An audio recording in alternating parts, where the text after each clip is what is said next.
আমরা আহলে সুন্নাতে জামাতে আকীদা হচ্ছে, আমাদের বিশ্বাস হচ্ছে যে আমাদের নবী নূরের তৈরি।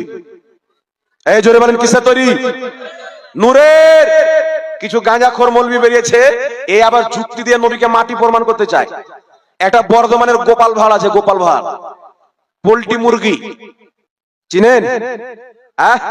অনেক কেউ চিনে গেছে যারা দেখেছে। পোল্ট্রি মুরগি গোপাল ভাঁড়, কিছু আসে না যায় না।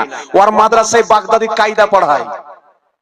একটা বড় হাদিসের বই যদি খুলে দেয়, ওর গোটা ভুটি বেরিয়ে যাবে, পোল্ট্রি মুরগি থেকে কাওয়া হয়ে যাবে। জি, এরা যুক্তি দিচ্ছে কি জানেন? যুক্তিটা আমি দিয়ে দিচ্ছি বাবা, একটু আমার দিকে লক্ষ্য করেন।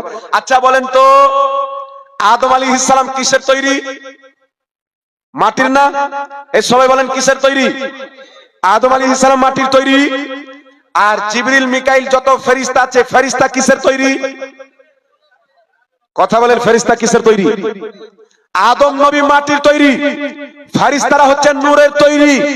আচ্ছা বলেন তো, ফেরেশতাদেরকে হুকুম করা হয়েছিল যে আদমকে সিজদা করো, নাকি নূরের ফেরেশতাকে হুকুম করা হচ্ছে মাটির আদমকে সিজদা করো? তাহলে নূরের দাম বেশি হলো না মাটির দাম বেশি?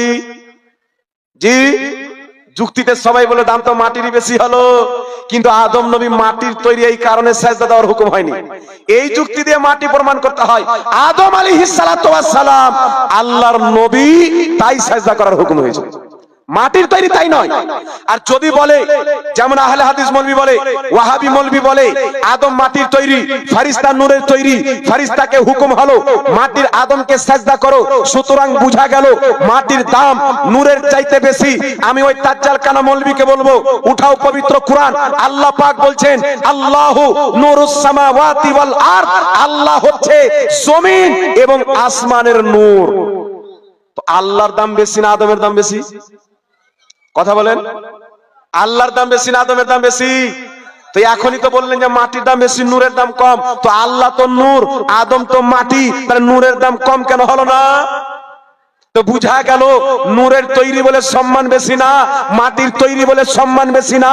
আল্লাহ নবুয়ত দিয়ে আদমকে নবী বানিয়েছেন, তাই তিনার সম্মান বেড়ে গেছে। জোরে বলেন সুবহানাল্লাহ।